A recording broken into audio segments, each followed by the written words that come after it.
আজকে আমাদের রাত্রের মেনু দেখাই কি হয়েছে। আজকে অনেকগুলো রান্না হয়েছে। এই যে এখানে কাতলা মাছের একটা ঝাল, বলা ঝালও না ঠিক ঠিক, এটা এরকম। এই যে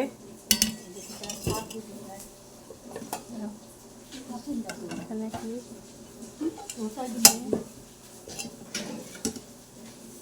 এখানে কি আছে, এখানে একটা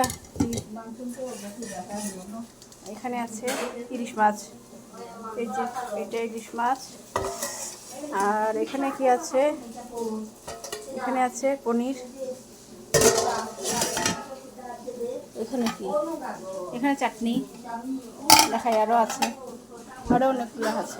এই যে এখানে আলু ভাজা, এখানে এই যে শিমলা মরিচের বড়া, আরও আছে তো থাকার কথা।